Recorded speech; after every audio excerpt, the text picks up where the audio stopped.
रहे हैं। देखिए, वित्त मंत्रालय की तस्वीरें हम आपको दिखा रहे हैं और निर्मला सीतारमण रवाना यहां पर हो चुकी हैं। लेकिन बहुत खास हो जाता है क्योंकि जो कल पीएम मोदी ने कहा था कि 2047 के विकसित भारत का जो सपना है, इसमें आज का बजट यानी कि 2025 का बजट महत्वपूर्ण पड़ाव साबित हो सकता है। और ऐसे में जो यहां पर मोदी सरकार के तीसरे कार्यकाल का ये पहला पूर्ण बजट है। लेकिन देखिए, सबकी नजरें यहां पर वित्त मंत्री पर टिकी हुई हैं, वित्त राज्य मंत्री पंकज चौधरी पर टिकी हुई हैं।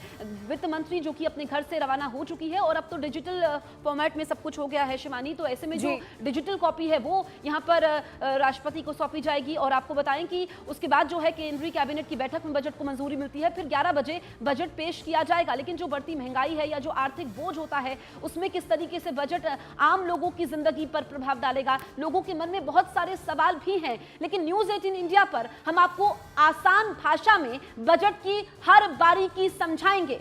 देखिए, आज की सबसे बड़ी तस्वीरें घर से इस वक्त निकल चुकी हैं वित्त मंत्री निर्मला सीतारमण, और कुछ ही देर में उनका जो काफिला है वो पहुंचेगा वित्त मंत्रालय। वित्त मंत्रालय में भी उनका इंतजार किया जा रहा है। तमाम जो वित्त मंत्रालय के बड़े आला अधिकारी हैं वो भी उनके साथ उस वक्त मौजूद रहेंगे। इसके अलावा वित्त राज्य मंत्री के साथ यहाँ पर गहन विचार विमर्श थोड़ी देर के लिए वित्त मंत्री निर्मला सीतारमण करेंगी। फिर वो बाहर निकलेंगी वित्त मंत्रालय से और उनके हाथ में डिजिटल कॉपी होगी बजट 2025 की। वो खाका होगा, वो खाका तैयार होगा जो देश की अर्थव्यवस्था को अब 1 साल के लिए लगभग यहां पर तय करेगा। देखिए, बहुत सारी जो आम जनता है, अक्सर उसका जो मिडिल क्लास है उसी की नजर रहती है ज्यादातर बजट पर कि उसके लिए क्या खास होने वाला है, क्योंकि इंजन कहा जाता है मिडिल क्लास को देश का, और इसी से इकोनॉमी भी आगे चलती है। तो मिडिल क्लास को बहुत सारी उम्मीदें हैं। इसके अलावा किसान हैं जिनको उम्मीदें हैं, महिलाएं हैं उनको उम्मीदें हैं, जो बुजुर्ग हैं 70 साल से ऊपर, 60 साल से ऊपर, उनको भी अलग अलग उम्मीदें हैं। खासतौर पर युवाओं को भी बहुत सारी उम्मीदें हैं इस बार के बजट से। बिल्कुल, बहुत सारी उम्मीदें हैं। इसीलिए जो आज बजट पेश होने वाला है, इसमें हम देखेंगे कि इस पर आम लोगों पर इसका क्या प्रभाव पड़ता है, क्योंकि अलग अलग वर्ग हैं जो कि टकटकी लगाए बैठे हुए हैं। और ऐसे में जो ये यहाँ पर जब निर्मला सीतारमण बजट पेश करेंगी तो हम आपको बारीकी से उस भाषण को आसानी से समझाएंगे भी। लेकिन यहाँ पर आप देखिए, क्योंकि जो सरकार का ये जो बजट पेश होता है, इसमें पूरे साल का लेखा जोखा होता है। आसान भाषा में आप इसको इस तरीके से समझिए कि सरकार के पास जो पैसा था, जो कि टैक्स पेयर्स का ही पैसा होता है, यानी कि आम लोगों का पैसा होता है, जो पैसा सरकार खर्च करती है, सरकार ने कितना पैसा खर्च किया, कितना उधार लिया। अमित पांडे हमारे साथ, हमारे सहयोगी लाइव मौजूद है। अमित, आपके पास क्या अपडेट है? देखिए, इस वक्त मैं आपको वित्त मंत्रालय की सीधी तस्वीरें दिखाना चाहता हूं। आप ये तस्वीरों में देख सकते हैं कि वित्त मंत्री निर्मला सीतारमण यहां पर बजट पेश करने से पहले वित्त मंत्रालय यहां पर पहुंच चुकी हैं। उनकी गाड़ियों का काफिला वित्त मंत्रालय यहां पर घुस रहा है और इससे पहले वित्त राज्य मंत्री पंकज चौधरी अंदर यहां पर मौजूद है। देखिए, ये तस्वीरें देखिए, बेहद खास है। ये तस्वीरें वित्त मंत्रालय के सामने के ठीक यहां पर यह गाड़ी रुकती है और ये अब वित्त मंत्री यहाँ पर निकलेंगी और अंदर यहाँ पर जाएंगी। देखिए, खास तौर पर सफेद रंग का परिधान उन्होंने पहना है, सफेद रंग की साड़ी पहनी है और अब वित्त मंत्रालय के अंदर वित्त मंत्री दाखिल होते हुए बजट 2025 का यह जो नज़ारा है। और यहाँ पर अब तमाम जो बैठकों का दौर है, औपचारिक बैठकें हैं, जैसा कि पारंपरिक बैठकें होती है वो होती है वित्त मंत्री और वित्त राज्य मंत्री के बीच में, फिर उसके बाद वित्त मंत्री के अधिकारियों के बीच, फिर उसके बाद वित्त मंत्री राष्ट्रपति भवन जाएंगे, उसके बाद कैबिनेट की बैठक में मंजूरी मिलेगी, जैसा कि आप जिक्र कर रही थी। और उसके बाद 11 बजे के आसपास डिजिटल फॉर्मेट में बजट को ले जाया जाएगा। तो बेहद अहम तस्वीरें देखा, सफेद रंग के क्रीम, हम ये कह सकते हैं व्हाइट क्रीमिश जो रंग के परिधान की जो साड़ी वित्त मंत्री यहाँ पर पहनी है, उन अंदर जाएंगे और भारत के लिए 2025 के लिए बजट के जो पिटारे में, बजट के जो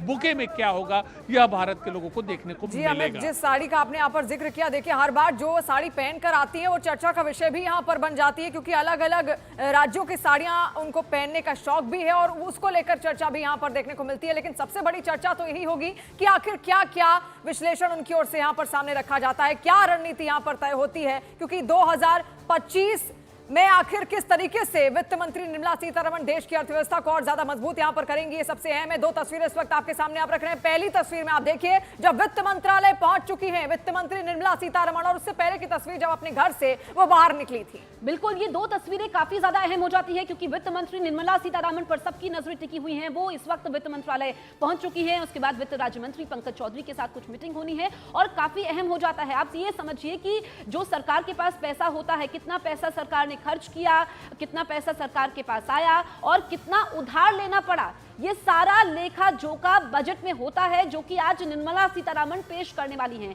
2025 का ये बजट जो कि अहम पड़ाव है। ऐसे में ये दूसरी तस्वीर में आप देखिए, जब निर्मला सीतारमण घर से रवाना हुई और वित्त मंत्रालय वो पहुंची है, मीटिंग यहां पर होनी है, कुछ जरूरी मीटिंग्स होती हैं अधिकारियों के साथ, उसके बाद राष्ट्रपति भवन में कॉपी दी जाती है, फिर उसके बाद केंद्रीय कैबिनेट की मंजूरी मिलती है और उसके बाद सुबह 11 बजे ये बजट पेश होगा। लेकिन इस बजट पर सबकी उम्मीदें हैं, क्योंकि जो बजट होता है, देश का बजट दरअसल वो अर्थव्यवस्था पर प्रभाव डालता है। ऐसे में बहुत जरूरी हो जाता है और इसमें जो कुछ टेक्निकल डिटेल्स होती है, तो हमारे साथ हमारे तमाम सहयोगी भी मौजूद हैं जो आपको आसान भाषा में इस बजट को लेकर के समझाएंगे। लेकिन बजट जो है वो आपकी जीवन शैली पर भी प्रभाव डालता है, ऐसे में काफी अहम हो जाता है। और टैक्स स्लैब में क्या कोई बदलाव देखने को मिलेगा, महिलाओं के लिए क्या खास होने वाला है, किसानों के लिए क्या है निर्मला सीतारमण के पिटारे में, और क्या क्या बदलाव देखने को मिलते हैं, ये इसमें देखना होगा। तो देखिए एक एक प्रक्रिया को यहां पर आप समझिए। और वित्त मंत्रालय का काम साल भर में कभी भी नहीं रुकता, लगातार ये बजट बनाने का काम चलता रहता है। और इसको बिल्कुल आम भाषा में आप समझिए, जैसे हम और आप अपने अपने घर का बजट बनाते हैं, आमतौर पर हम मात्र 1 महीने का ही बजट बनाते हैं, लेकिन वित्त मंत्रालय की ओर से साल भर का बजट यहां पर तय किया जाता है, साल भर का खाका तैयार किया जाता है कि इनकम यानी कि जो खर्च है वो कैसे यहां पर निकाला जाए, इसके अलावा सेविंग्स कैसे होंगी, एक्सपेंडिचर पर ध्यान दिया जाता है, और अगर यहां पर उधार लिया गया है तो उसको कैसे मैनेज किया जाए कि उधारी कम से कम यहां पर हो। अरुण के पास इस वक्त हम चलेंगे। अरुण, क्या अपडेट यहां पर आपके पास आ रही है, क्योंकि वित्त मंत्री पहुंच चुकी हैं, वित्त मंत्रालय कभी भी वहां से निकल सकती है। देखिए, वित्त मंत्री वित्त मंत्रालय से सीधे राष्ट्रपति भवन जाएंगे और हर बार आपने तस्वीरों में देखा कि राष्ट्रपति उनको कुछ मीठा खिला के, दही खिला करके वहां से विदा करती हैं, और इस उम्मीद के साथ कि हिंदुस्तान के जो गरीब हैं, किसान हैं और जो मिडिल क्लास के लोग हैं, उनके लिए राहत भरी खबर लेकर के वो अपने पिटारे में यहां से जाएंगी। उसके बाद सीधे वो पार्लियामेंट आएंगी। पार्लियामेंट में एक फोटो सेशन होता है वित्त राज्य मंत्री के साथ उनका, और मीडिया से मुखातिब होती है। उसके तुरंत बाद कैबिनेट की बैठक 10:25 के आसपास शुरू हो जाती है। कैबिनेट से बजट को अप्रूवल मिलने के बाद 11 बजे वो सदन में जाती हैं और प्रधानमंत्री के आने के बाद बजट भाषण पढ़ना शुरू कर देती हैं। 2020 में निर्मला सीतारमण ने 2 घंटे 42 मिनट का बजट भाषण पढ़ा था, जो अब तक का रिकॉर्ड है। उससे बड़ा बजट भाषण किसी ने नहीं पढ़ा लंबा। इस बार देखना होगा कि जब वो बजट भाषण पढ़ती हैं तो जो सरकार की प्रायोरिटी है, गरीब तबका, उनके लिए किन स्कीम्स का वो ऐलान करती हैं, उनके लिए क्या राहत भरी खबर आती है। दूसरी बात, जो मिडिल क्लास है, जो टैक्स पेयर्स हैं, उनको क्या कोई राहत मिलती है। जो सूत्रों की जानकारी है, 20% वाला जो टैक्स स्लैब है और 30% वाला टैक्स स्लैब है, उसमें कुछ बदलाव किए जा सकते हैं, कुछ राहत दी जा सकती है। स्टैंडर्ड डिडक्शन जो है 75,000 की सीमा थी, उसको बढ़ा के 1 लाख किया जा सकता है। रेल, पोर्ट, एयरपोर्ट यानी इंफ्रास्ट्रक्चर पर विशेष ध्यान दिया जाएगा, उसको और समृद्ध और मजबूत करने की दिशा में कदम उठाएगी सरकार। और आखिरी बात, प्रधानमंत्री ने जो इशारा किया था बजट सेशन के पहले दिन जब वो मीडिया से मुखातिब थे कि मां लक्ष्मी की कृपा हम सब पर बनी रहे, गरीबों पर, मजलूमों पर और मिडिल क्लास पर भी, उससे लोगों में एक उम्मीद जगी है कि जो गरीब लोग हैं, जो मिडिल क्लास के लोग हैं, उनको निर्मला सीतारमण के बजट भाषण के बाद खुशी मनाने का मौका मिलेगा। तो अब से कुछ घंटे बाद तस्वीर साफ हो जाएगी, देश में क्या सस्ता हुआ, क्या महंगा हुआ, फिस्कल डेफिसिट कितना है यानी सरकारी घाटा कितना है, ग्रोथ रेट कितना हो सकती है, उसको बढ़ाने के लिए क्या उपाय किया गया। और देखिए, सरकार जब बजट पेश करती है तो नागरिक वोटर भी उसके होते हैं, तो सरकार की प्रायोरिटी उन वोटरों पर जरूर होती है जो एन मास वोट करते हैं। तो उनके लिए क्या अलग से प्रबंध किया जाएगा, किसानों के लिए क्या किया जाएगा। आप देखिए, किसान सहायता राशि लगातार चल रही है पिछले कुछ सालों से, तो सबके लिए कुछ ना कुछ होगा, इंतजार करते हैं। बिल्कुल इंतजार करते हैं। 11 बजे का इंतजार, 2 घंटा 10 मिनट का इंतजार है। नीरज भी हमारे सहयोगी संसद भवन पहुंच चुके हैं। नीरज, आपके पास क्या अपडेट है, कौन कौन वहां पर मौजूद है? नीरज वित्त मंत्रालय के बाहर मौजूद है। नीरज, वित्त मंत्री निर्मला सीतारमण वित्त मंत्रालय पहुंची थी, क्या वो वहां से निकल चुकी है? इस वक्त क्या हो रहा है वहां पर? देखिए, अब से थोड़ी देर पहले वित्त मंत्री निर्मला सीतारमण पहुंची। पंकज चौधरी जो कि वित्त राज्य मंत्री, वो पहले पहुंच चुके हैं, और तमाम जो सेक्रेटरी होते हैं जिनकी बजट निर्माण में एक महत्वपूर्ण भूमिका होती है, उनके साथ एक बैठक करें। और इस बैठक में तस्वीरें खिंचवाई जाती है, उसमें अंतिम तौर पे अनौपचारिक एक बैठक होती है। औपचारिक बैठक इसको नहीं कहते, हालांकि महत्वपूर्ण होती है, लेकिन अनौपचारिक बैठक होती है। और इसके बाद आपको पीछे की तस्वीरें दिखाते हैं। अब से थोड़ी देर बाद यहीं से वित्त मंत्री निर्मला सीतारमण के नेतृत्व में जो डिजिटल पैड होता है, बजट का स्वरूप जो डिजिटल हो गया है, यही मुख्य द्वार से निकलेंगी वित्त मंत्री निर्मला सीतारमण, वित्त राज्य मंत्री पंकज चौधरी और दूसरे बड़े अधिकारी जो है, जो सभी सेक्रेटरी स्तर के, वो यहाँ से निकलेंगे, राष्ट्रपति भवन जाएंगे और राष्ट्रपति को वो बजट की, डिजिटल बजट की कॉपी सौंपेंगे और उनसे एक सहमति कह सकते हैं लेते हैं कि बजट पेश करने जा रहे हैं और फिर बजट को कैबिनेट की मंजूरी दी जाएगी जब संसद भवन पहुंचेगी। अब से थोड़ी देर बाद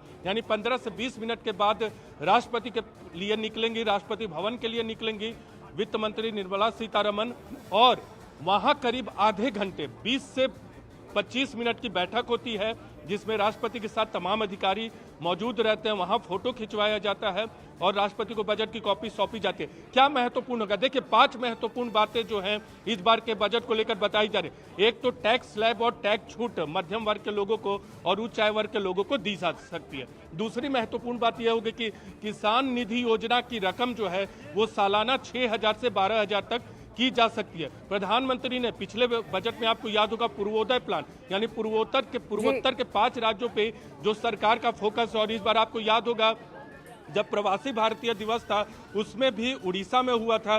पूर्वोदय प्लान पे भी बजट में फोकस होगा जिसका जिक्र पहली बार वित्त मंत्री निर्मला सीतारमन ने पिछले बजट में किया था। इसके अलावा पेट्रोल और डीजल की कीमतें भी कम हो सकते हैं क्योंकि एक्साइज ड्यूटी कम की जा सकती है। और 5वां महत्वपूर्ण बात है कि गरीब और मध्यम वर्ग पे पूरी सरकार का फोकस होगा। खुद प्रधानमंत्री और राष्ट्रपति ने अपने अभिभाषण में भी इसका जिक्र किया था। जी